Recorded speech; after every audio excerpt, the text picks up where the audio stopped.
ఈ మధ్య మనం మాట్లాడుకుంటూ ఉంటుంటే ఎక్కువ నువ్వుల ఆయిల్ తినాలి లేదా ఆవాల నూనె తినాలి, అవి చాలా మంచిది, ఫ్యాట్ బర్న్ అవుతుంది అంటున్నారు.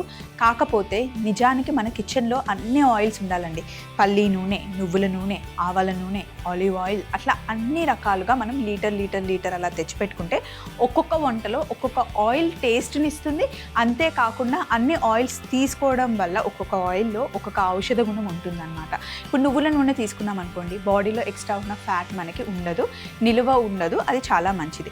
ఆవాల నూనె ఫ్యాట్ని బర్న్ చేస్తుంది. అలాగే పల్లి నూనెలో ఉండే ఫ్యాట్ గుడ్ ఫ్యాట్స్ అన్నమాట. అట్లా ఒక్కొక్క ఆయిల్లో ఒక్కొక్క రకంగా ఉంటుంది. అందుకని కిచెన్లో అన్ని ఆయిల్స్ తెచ్చిపెట్టుకొని ఒక్కొక్క పూటలో అంటే అన్నీ కలిపి మళ్ళీ వండకూడదు, దేనికి అదే సపరేట్గా ఆయిల్స్ వేసి వండుకుంటే చాలా మంచిది. మా కిచెన్లో అయితే అలాగే ఉంటుంది. ఈసారి మీరు ఎక్కువగా ఒకేసారి సన్ఫ్లవర్ ఆయిల్ తెచ్చి అన్నిటికీ వాడకుండా అన్ని ఆయిల్స్ తెచ్చి పెట్టుకుంటే చాలా మంచిది. ఇప్పుడు సన్ఫ్లవర్ ఆయిల్ డీప్ ఫ్రైకి చాలా బాగుంటుంది. అదే మనం పచ్చళ్ళు, రోటి పచ్చడి చేసుకోవాలంటే పల్లి నూనె భలే రుచిని ఇస్తుందండి. ఆవాల నూనెతో పన్నీర్ కర్రీ ఎప్పుడైనా చేశారా? సూపర్గా ఉంటుంది. ఈసారి ట్రై చేయండి. ఎప్పటిలాగానే రెసిపీలతో నేను రెడీగా ఉన్నాను. మరి షోలోకి వెళ్ళిపోదామా? హలో అండ్ వెల్కమ్ టు మీకోసం. నేను మీ స్వప్న.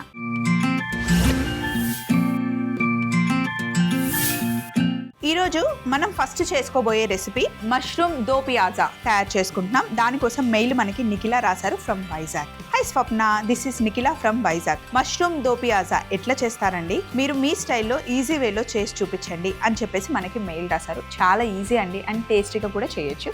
ముందుగా కావాల్సిన పదార్థాలు పెట్టుకుందాం.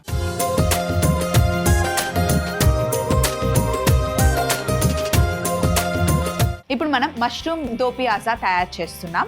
దానికోసం కావాల్సిన పదార్థాలు ఉల్లిపాయలు, టమాటాలు, బ్రౌన్ ఆనియన్స్, క్యాప్సికమ్. ఇందులో మనం 3 టైప్స్ ఆఫ్ ఆనియన్ వాడతాం. ఒకటేమో ఇలా స్లైస్, ఇంకోటి క్యూబ్స్ లా కట్ చేసి, ఇంకొకటేమో మనం బ్రౌన్ ఆనియన్స్ యూస్ చేస్తాం. అల్లం వెల్లుల్లి పేస్ట్, పచ్చిమిర్చి, అల్లం, ధనియాలు, జీలకర్ర, యాలకులు, దాల్చిన చెక్క, లవంగాలు, నల్ల ఇలాచి, కసూరి మేతి, పసుపు, కారం, ధనియాల పొడి, ఇంకా మష్రూమ్స్. పొయ్యి మీద నీళ్లు పెట్టాను, బాగా మరుగుతున్నాయి.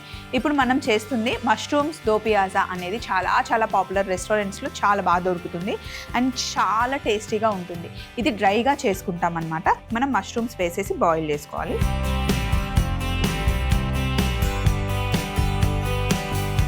ఇందులో కాస్త పసుపు,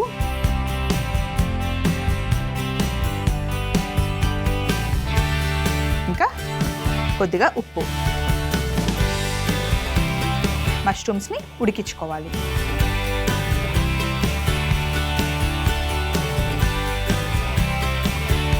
మష్రూమ్ ఉడికే లోపల ఇక్కడ ఇంకొక ప్యాన్ పెట్టాను. ప్యాన్ చాలా వేడిగా ఉంది. సింపుల్ మసాలా మనం తయారు చేసుకుంటున్నాం. అప్పటికప్పుడు ధనియాలు, జీలకర్ర, యాలకులు, లవంగాలు, దాల్చిన చెక్క, నల్ల ఇలాచి మెయిన్ అండి. వీటన్నిటిని మనం చక్కగా రోస్ట్ చేసుకొని మిక్సీలో పౌడర్ చేసుకోవాలి. అప్పటికప్పుడు ఫ్రై చేసుకుంటేనే చాలా బాగుంటుంది. ఫస్ట్ అయితే కసూరి మేతిని జస్ట్ నేను డ్రై రోస్ట్ చేస్తాను, ఎందుకంటే చేతిలో వేసి నలిపితే చక్కగా పౌడర్ అయిపోతుంది.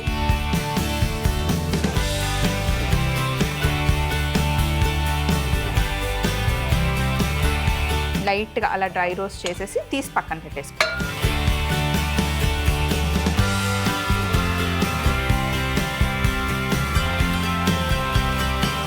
ఇప్పుడు ఇదే వేడి ప్యాన్లో 1 స్పూన్ ధనియాలు కాస్త వేగనిద్దాం. పచ్చివాసన పోయేంత వరకు వేగనివ్వాలి.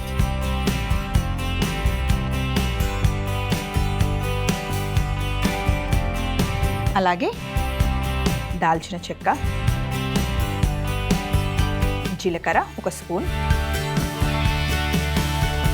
నల్ల యాలకులు. ఈ నల్ల యాలకులు మనం బిర్యానీలో వేస్తాం, దీనివల్ల మంచి ఫ్లేవర్ వస్తుందండి. యాలకుల ఫ్యామిలీయే, కాకపోతే అవి లైట్ గ్రీన్గా ఉంటాయి. ఇవి ఎక్స్పెషల్లీ మనం మసాలా చేసుకోవడానికి, బిర్యానీలో వేసుకోవడానికి చాలా బాగుంటుంది. ఇదిగోండి, ఇవి యాలకులు, రెగ్యులర్గా మనం వేసుకునే యాలకులు. లవంగాలు. సో వీటిని మనం డ్రై రోస్ట్ చేసుకోవాలి. అండ్ మీరు గమనించారో లేదో, ఎక్కువ వేయట్లేదు. లవంగాలు కూడా ఒక 4 వేసాను, 3 యాలకులు వేసాను, నల్ల ఇలాచి 2 వేసి, కొద్దిగా దాల్చిన చెక్క ఇవి వేసాను అనమాట. మరీ ఎక్కువ మసాలా వేసినా కూడా టేస్ట్ అంత బాగుండదు, ఘాట్ అయిపోతుంది. డ్రైగా రోస్ట్ చేసుకొని దీన్ని మనం మిక్సీలో వేసి పౌడర్ చేయాలి. ఇవి వేగుతూ ఉంటేనే మంచి సువాసన వచ్చేస్తుంది. డార్క్గానే మనం రోస్ట్ చేసుకోవాలి. చూస్తున్నారు కదా, ధనియాల కలర్ చేంజ్ అయింది. స్టవ్ ఆఫ్ చేసేస్తే ఆ వేడికి మంచిగా వేగిపోతాయి. దీన్ని కాసేపు పక్కన పెట్టేస్తున్నా. స్టవ్ ఆఫ్ చేసేసాను. అలాగే మష్రూమ్స్ కూడా బాయిల్ అయ్యాయి. మష్రూమ్స్ చక్కగా బాయిల్ అయ్యాయి కదా, ఒక ప్లేట్లోకి తీసేసుకున్నాం.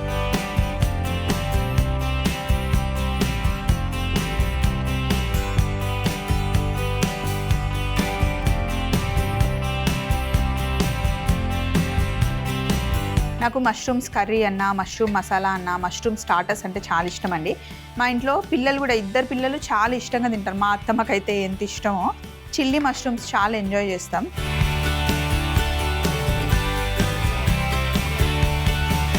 నీళ్ళు తీసేసి పక్కన పెట్టేద్దాం. ఇప్పుడు వీటితో పని లేదు.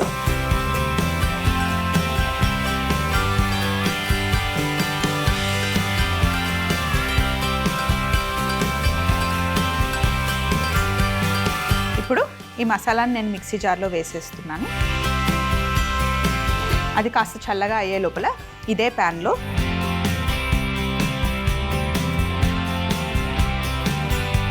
ఆయిల్ వేసుకుందాం.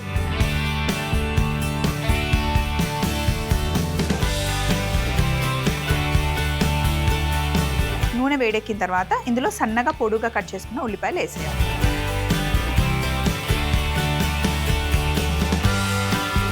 ఉల్లిపాయలు వేసాక కాస్త ఉప్పు కూడా వేసుకున్నాం.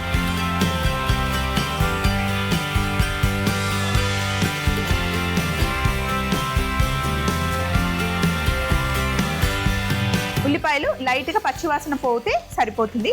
ఇందులో మనం బ్రౌన్ ఆనియన్స్ కూడా వేస్తాం కాబట్టి ఇవి కూడా బ్రౌన్ అవ్వాల్సిన అవసరం లేదు, లైట్గా వేగితే సరిపోతాయి. ఈ లోపల మిక్సీలో మనం వేసుకున్న ధనియాలు, జీలకర్ర, యాలకులు ఇంకా లవంగాలు మిక్సీ పట్టేద్దాం. ఇలా మిక్సీ పట్టేసుకోవాలి.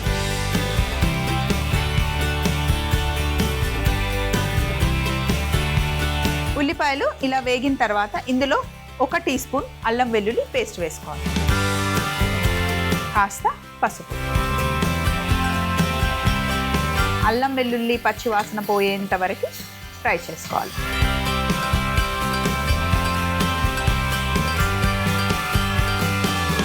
అల్లం వెల్లుల్లి ఎప్పుడు మంచిగా వేగితేనే బాగుంటుందండి. ఆ పచ్చివాసన వస్తే మటుకి ఏ కూరైనా బాగుండదు.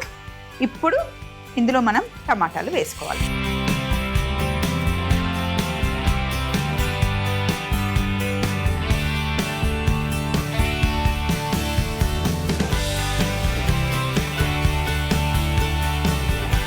టమాటాలు వేసిన తర్వాత మూత పెట్టి టమాటాలని ఒక 5 నిమిషాలు మగ్గనివ్వాలి.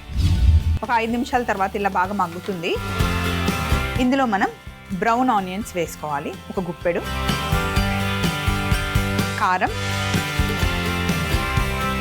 ఒకసారి మిక్స్ చేసి కొద్దిగా వాటర్ వేసుకోవాలి కాస్త సాఫ్ట్గా అవ్వడానికి, అంటే కొంచెం కర్రీ లాగా అవ్వడానికి. ఇలా వాటర్ వేసిన తర్వాత ఇప్పుడు మనం పట్టుకున్న మసాలా పొడి వేసేయాలి. సగం వేసాను మసాలా పొడి. అలాగే బాయిల్ చేసుకున్న మష్రూమ్ కూడా ఇందులోనే వేసుకోవాలి. కొద్దిగా అంటే కొద్దిగా ఉడకనివ్వాలి. బా గుమగుమలు ఆడిపోతుందండి. అలాగే ఇందులో క్యాప్సికమ్, ఉల్లిపాయలు కూడా వేసి, అలాగే పచ్చిమిర్చి వేసి కలిపి ఒక 5 నిమిషాలు మూత పెడదాం. ఒక 5 నిమిషాలు మగ్గనివ్వాలి. ఒక 5 మినిట్స్ తర్వాత ఇలా అవుతుంది. చక్కగా మగ్గి ఆయిల్ కనిపిస్తుంది. ఆహా, ఎంత బాగుంది కదండి, కలర్ఫుల్గా. ఇప్పుడు ఇందులో కసూరి మేతి ముందే డ్రై చేసి పెట్టుకున్నాం కదా, చేత్తో ఇలా నలిపి వేసుకోవడమే. ఒక్కసారి మిక్స్ చేసేసి కసూరి మేతిని ఇలా లాస్ట్లో యాడ్ చేయడం వల్ల మంచి ఫ్లేవర్ వస్తుంది. స్టవ్ ఆఫ్ చేసి కొంచెం కొత్తిమీర ఇక్కడ, కొంచెం గార్నిష్, కొంచెం కొత్తిమీర ఇక్కడ, కొద్దిగా అల్లం ముక్కలు ఇక్కడ, మళ్ళీ గార్నిష్కి కొంచెం యూస్ చేసుకున్నాం.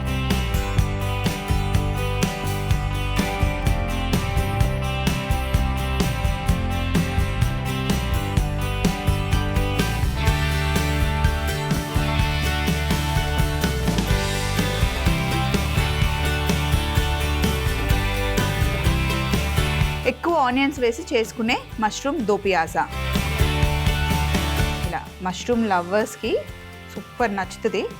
ఇది ఇంట్లోనే హ్యాపీగా చేసేసుకోవచ్చు. ఉండే ఇంగ్రీడియంట్స్ అన్నీ మన దగ్గర ఉండేవే కాబట్టి సింపుల్గా మీరు కూడా ప్రిపేర్ చేసేసుకోండి. ఎలా ఉందో చెప్పండి మా.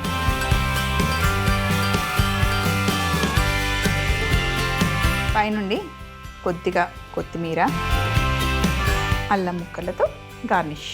అద్దరిపోలా. మరొకసారి తయారీ విధానం చూసేయండి. నెక్స్ట్ మనం చిల్లీ ఆయిల్ టోఫు నూడిల్స్ తయారు చేసుకోబోతున్నాం. మష్రూమ్ దో పియాజా తయారీ విధానం. ముందుగా మరుగుతున్న నీళ్ళల్లో మష్రూమ్స్ కాస్త పసుపు, ఉప్పు వేసి ఉడకనివ్వాలి. తరువాత మష్రూమ్స్ ని తీసి పక్కన పెట్టుకోవాలి. ఇప్పుడు పాన్ లో ధనియాలు, దాల్చిన చెక్క, జీలకర్ర, నల్ల యాలుకలు, యాలుకలు, లవంగాలు డ్రై రోస్ట్ చేసుకొని మిక్సీ జార్ లో వేసి కాస్త చల్లగా అయిన తర్వాత పొడి చేసి పక్కన పెట్టుకోవాలి. అదే వేడి పాన్ లో ఆయిల్ వేసుకొని ఉల్లిపాయ ముక్కలు వేసి ఉప్పు వేసి వేగాక అల్లం వెల్లుల్లి పేస్ట్, పసుపు వేసి పచ్చి వాసన పోయేంత వరకు వేయించుకొని సన్నగా తరిగి పెట్టుకున్న టమాటా ముక్కలు వేసి కలిపి 5 నిమిషాలు మూత పెట్టి మగ్గనివ్వాలి. ఇప్పుడు అందులో బ్రౌన్ ఆనియన్స్, కారం, కొద్దిగా నీళ్లు వేసి 5 నిమిషాలు మగ్గిన తర్వాత మిక్సీ జార్ లో ఉన్న మసాలా పొడి వేసి బాయిల్ చేసిన మష్రూమ్స్ కూడా వేసి క్యాప్సికం, ఉల్లిపాయ ముక్కలు, పచ్చిమిర్చి వేసి ఒక 5 నిమిషాలు వేగిన తర్వాత కసూరి మేతి, కొత్తిమీర, అల్లం ముక్కలు వేసి బౌల్లోకి తీసుకుంటే ఎంతో రుచికరమైన మష్రూమ్ దో పియాజా రెడీ అవుతుంది. నెక్స్ట్ మనం చిల్లీ ఆయిల్ టోఫు నూడిల్స్ చేస్తున్నాము. హాయ్ స్వప్న గారు. Hi Meekosam team. హలో అండి, ఎలా ఉన్నారు? థ్యాంక్ యూ సో మచ్ మీకోసంకి మెయిల్ చేసినందుకు. నేను చాలా రెసిపీస్ చూసా అండి, మీ షోలోకి ట్రై చేశాను, చాలా బాగా వచ్చాయి. టోఫు నూడిల్స్ కొంచెం డిఫరెంట్గా ఏదైనా చేసి చూపిస్తారా అని చెప్పేసి మనకి మెయిల్ పెట్టారు. తప్పకుండా అండి, కానీ మీ పేరు రాయడం మర్చిపోయారు మెయిల్లో. నెక్స్ట్ టైం మీ పేరుని మెన్షన్ చేస్తూ మెయిల్ రాయండి. సో మీరు అడిగినట్టుగా చిల్లీ ఆయిల్ టోఫు నూడిల్స్ తయారు చేసుకున్నాం.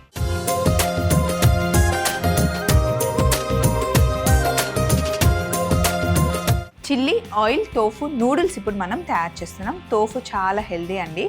ఇందులో పుష్కలంగా ప్రోటీన్ ఉంటుంది. కొంతమందికి మిల్క్ ప్రోడక్ట్స్ పడవు కదా, అప్పుడు మనం టోఫు తీసుకోవచ్చు. టోఫు తయారయ్యేది సోయా బీన్స్తో తయారవుతుంది. సోయా మిల్క్ చాలా మంచిది, సోయా టోఫు చాలా మంచిది. అండ్ టోఫుతో మనం కర్రీస్ చేసుకోవచ్చు, ఇలా నూడిల్స్ చేసుకోవచ్చు, ఫ్రైడ్ రైస్ చేసుకోవచ్చు, ఏమైనా తయారు చేసుకోవచ్చు. చూడడానికి పన్నీర్ లానే ఉంటుంది, కొంచెం మనకి వీటిష్ కలర్లో టోఫు ఉంటుందన్నమాట. సో మిగతా ఇంగ్రీడియంట్స్ అన్నీ ఒకసారి చెప్తాను చూడండి. నూడిల్స్, స్టాక్ క్యూబ్, వెల్లుల్లి, కారం, క్యారెట్, స్ప్రింగ్ ఆనియన్స్, నువ్వులు మనకు కావాలి. పొయ్యి మీద నీళ్లు మరుగుతున్నాయి కదా, ఇందులో ఫస్ట్ మనం చేయాల్సింది ఏంటంటే ఇందులో మనం స్టాక్ క్యూబ్ వేస్తున్నాం. స్టాక్ క్యూబ్స్ మనకి వెజ్, నాన్ వెజ్ రెండు దొరుకుతాయి. ఈరోజు మనం 100% ప్యూర్ వెజ్ స్టాక్ చేసుకోబోతున్నాం. దానికోసం ఒక క్యూబ్ సరిపోతుంది. అంటే ఇంట్లో అప్పటికప్పుడు మనం స్టాక్ చేసుకోలేము అన్నప్పుడు, వెజ్ అయినా నాన్ వెజ్ అయినా సరే డైరెక్ట్గా మనకి ఇలా క్యూబ్స్ దొరుకుతాయి అన్నమాట. ఇవి తెచ్చేసుకొని మనం మరుగుతున్న నీళ్ళలో వేసేస్తే స్టాక్ రెడీ అవుతుంది. ఇందులోనే మనకి సాల్ట్ కూడా ఉంటుంది, మళ్ళీ మనం సాల్ట్ యాడ్ చేసుకోవాల్సిన అవసరం లేదు. సో ఇప్పుడు స్టాక్ క్యూబ్ ఇందులో వేసేస్తున్నాను. బాగా మరిగితే అది స్టాక్ రెడీ అవుతుంది. ఈ స్టాక్తో మనం సూప్ చేసుకోవచ్చు, నూడిల్స్ చేసుకోవచ్చు, ఫ్రైడ్ రైస్లో యూస్ చేసుకోవచ్చు, చాలా వాటికి మనం యూస్ చేసుకోవచ్చు. వెజ్ ఇంకా నాన్ వెజ్ సూప్స్కి చాలా బాగుంటుంది ఇలా స్టాక్తో తయారు చేసుకుంటే. వద్దు అనుకుంటే రెగ్యులర్గా మనం ఇంట్లో వెజిటేబుల్స్తో స్టాక్ కూడా తయారు చేసుకోవచ్చు. ఇంకా ఈజీ ప్రాసెస్కి వెళ్ళాలి అంటే క్యూబ్స్ తెచ్చుకోవడమే అనమాట. ఇందులో చాలా చాలా సాల్ట్ ఉంటుంది, సాల్ట్ మటుకి అస్సలు వేయద్దు. ఇప్పుడు ఒకసారి మిక్స్ చేద్దాం. మనం ఇలా వెజిటేబుల్ స్టాక్ రెడీ చేసుకొని పులావ్లో కూడా యూస్ చేసుకోవచ్చు. ఆ ఫ్లేవర్ చాలా బాగుంటుంది. బిర్యానీలు చేసినా, మందీ చేసినా, సూప్స్ చేసినా ఇలా స్టాక్ చేసి ఆ వాటర్ చాలా ఫ్లేవర్గా ఉంటుంది అనమాట. సో ఇప్పుడు నీళ్లు మరుగుతున్నాయి కదా, ఇందులో కొంచెమే నూడిల్స్ వేస్తున్నాం కాబట్టి మళ్ళీ మొత్తం నీళ్ళల్లో వేయడం ఎందుకని ఇలా బాస్కెట్ పెట్టి ఇలా వేసేస్తున్నా నూడిల్స్. అవి నూడిల్స్తో పాటు మనం ఇందులో కాస్త క్యారెట్ కూడా వేసేస్తున్నాం. అంటే ఈజీ ప్రాసెస్ అండి. ఒక్కొక్కసారి మనకు సాయంత్రం వచ్చిన తర్వాత నూడిల్స్ తినాలి అనిపిస్తుంది, బయటకు వెళ్ళి ప్రతిసారి తినలేము. ఇంట్లో టమ్మీ ఫుల్ చేసుకోవాలి, హెల్దీగా చేసుకోవాలి, టోఫుతో చేసుకోవాలి అంటే ఇది మంచి ఆప్షన్ అనమాట. ఇప్పుడు నూడిల్స్లో కూడా మనకి రైస్ నూడిల్స్ దొరుకుతున్నాయి, మైదా మిక్స్ చేయకుండా నూడిల్స్ దొరుకుతున్నాయి. సో ఏవైనా తెచ్చుకోండి, కానీ ఏదైనా మనం హ్యాపీగా టమ్మీకి తినొచ్చండి. కాకపోతే మితంగా కొంచెం క్వాంటిటీలో తింటే ఏదైనా మంచిదే. ఇప్పుడు నూడిల్స్లో అయినా సరే, వేరే స్నాక్స్లో అయినా సరే, మైదా తిన్నా సరే పిల్లలకైనా మనకైనా వెజిటేబుల్స్ కంపల్సరీ ఇవ్వాలి. వెజిటేబుల్స్ తినడం వల్ల ఫైబర్ వెళ్తుంది. ఇప్పుడు మనం మైదా తిన్నా అది డైజెస్ట్ అవ్వడానికి మనకి ఫైబర్ చాలా బాగా యూజ్ అవుతుంది అనమాట. పిల్లలకి చిన్నప్పటి నుండే వెజిటేబుల్స్ అలవాటు చేయాలి. చిన్నప్పుడు అలవాటు చేయలే, పెద్దయ్యాక తింటారులే అంటే తినరండి, అస్సలు తినరు. నేనే పెద్ద ఎగ్జాంపుల్. చెర్రీ చిన్నప్పుడు ఇష్టంగా తినేవాడు కాదు మా పెద్ద అబ్బాయి ధ్రువ్, అసలు తినేవాడు కాదు. అంటే నాకు ఫస్ట్ బేబీ కాబట్టి నేను ఇప్పుడు తినకపోతే పెద్ద తింటాడులే అని చెప్పేసి చిన్నప్పుడు నేను సరిగ్గా పెట్టలేదు. 2-3 ఇయర్స్ వచ్చిన తర్వాత ఇంకా ముట్టుకోవడం కూడా మానేశాడు. ఇప్పుడు అస్సలు తినడు. అందుకే చిన్నబ్బాయి పుట్టిన తర్వాత ముందే నేను కాన్షియస్గా ప్రికాషన్స్ తీసుకొని చిన్నప్పటి నుండే ఏది పెట్టినా, ఉగ్గు పెట్టినప్పుడు కూడా వెజిటేబుల్స్ అన్నీ చక్కగా గ్రేట్ చేసి, బాయిల్ చేసి, ప్యూరీ యాడ్ చేసి అలా ప్రతి దాంట్లో పెడితే మా చిన్నబ్బాయి అన్నీ తింటాడండి. ఇప్పటికీ పెద్దోడికి ఫుడ్ పెట్టాలంటే నాకు తలకాయ నొప్పే, చిన్నోడైతే హ్యాపీగా తింటాడు. నేను కంప్లైంట్ చేయట్లేదు, కంపేర్ చేయట్లేదు. సో మీరు కనుక ఆ స్టేజ్లో ఉంటే పిల్లలకి అలా అలవాటు చేయమని చెప్తున్నాను అంతే.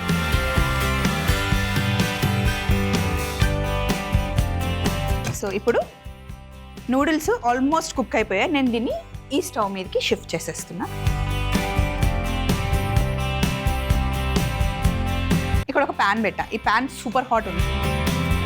ఇందులో నూనె వేస్తున్నా, ఎక్కువ వేస్తున్నా. ఇప్పుడు మనం చిల్లీ ఆయిల్ తయారు చేసుకోబోతున్నాం. ఒకసారి తయారు చేసుకున్న తర్వాత ఈ ఆయిల్ ఉంటుందండి, వేరే వాటిలో కూడా మీరు యూస్ చేసుకోవచ్చు. నూనె మటుకి చాలా వేడిగా అవ్వాలి. వేడిగా ఉంది, సూపర్ డూపర్ హాట్ ఉంది. ఇందులో మనం కట్ చేసి పెట్టుకున్న వెల్లుల్లి ఉన్నాయి.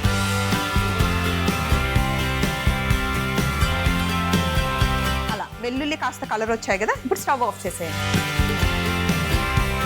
ఇప్పుడు ఇందులో కారపొడి వేసేయండి.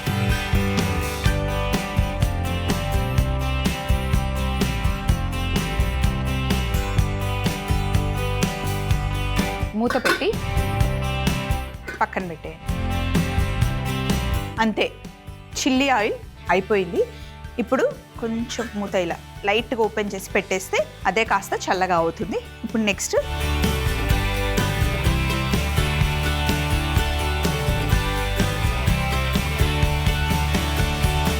ఇలా బాయిల్ చేసుకున్న నూడిల్స్ని ఒక ప్లేట్లో వేసేసాను. దాంతోపాటు మనం క్యారెట్ని కూడా సాఫ్ట్ చేసేసాం. ఇప్పుడు నూడిల్స్ని జస్ట్ పెట్టేస్తే పక్కకి చల్లగా అవుతాయి. ఈ లోపల మనం టోఫుని కట్ చేసుకుందాం.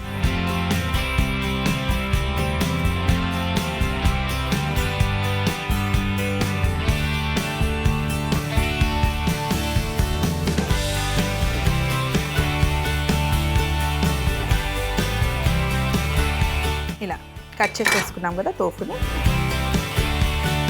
ఇప్పుడు ఫైనల్గా మనం ఎందులో నూడిల్స్ పెట్టుకోబోతున్నామో ఆ బౌల్ తీసుకోండి. ఇది పాస్తా ప్లేట్, దీంట్లో మనం నూడిల్స్ వేసుకోబోతున్నాం. ఇప్పుడు నూడిల్స్ని ఇలా ప్లేట్లో పెట్టేసుకోండి.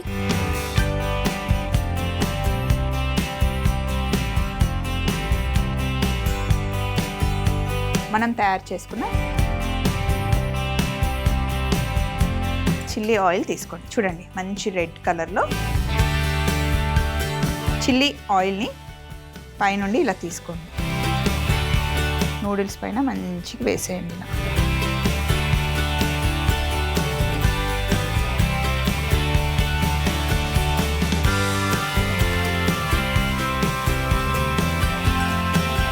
ఇప్పుడు ఇందాక మనం తయారు చేసుకున్న స్టాక్ ఉంది కదా, ఇక్కడ ఒక గరిటెడు తీసుకోండి స్టాక్.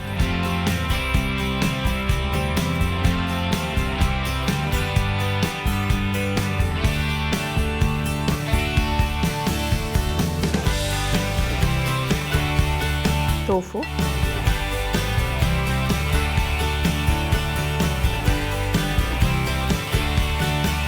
మీకు ఎంత టోఫు కావాలో అంత టోఫు మీరు వేసేసుకోండి. మళ్ళీ కొద్దిగా క్యారెట్స్, స్ప్రింగ్ ఆనియన్స్, పైనుండి కాస్త నువ్వులు.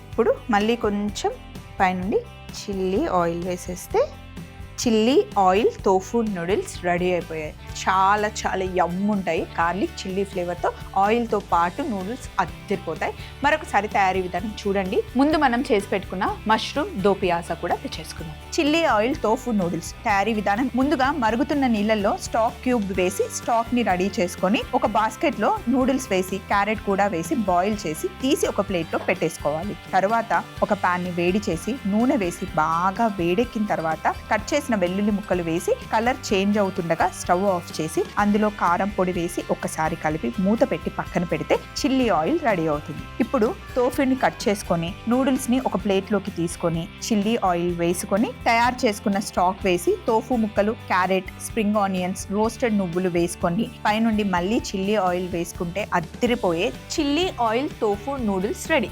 మష్రూమ్ దో పియాజా అలాగే chilli oil tofu noodles ready అయిపోయాయి కదా. ఇలా తయారు చేసేసాము. రెండు రెసిపీస్ దేనికదే చాలా బాగుంటుందండి. ఇదేమో మనం చపాతీతో పాటు, పుల్కాతో పాటు, వేడి వేడి అన్నంతో కూడా చాలా బాగుంటుంది. ఇంకా నూడిల్స్ ఏముంది, చేతిలో పట్టుకొని ఫోర్క్తో తినేయడమే. మరి చూసారు కదండి, సింపుల్గా రెసిపీస్ రెండు చేసేసాం. ఇలాంటి రెసిపీస్ మీకు కావాలి అన్నా లేదా మీ దగ్గర రెసిపీస్ ఉంటే మాతో షేర్ చేసుకోండి. మా అడ్రస్ని నోట్ చేసుకోండి. ETV Abhiruchi channel, SP3 building, Eenadu television private limited, Ramoji film city, Hyderabad 501512. మీరు మెయిల్ చేయాలంటే మా ఈమెయిల్ ఐడి meekossam@mallemala.com. సో మళ్ళీ సరికొత్త వంటకాలతో కలుసుకుందాం. అప్పటి వరకు మేము చేసిన వంటకాలను ట్రై చేస్తూ ఉండండి. మళ్ళీ మీకోసంలో కలుసుకుందాం. బాయ్.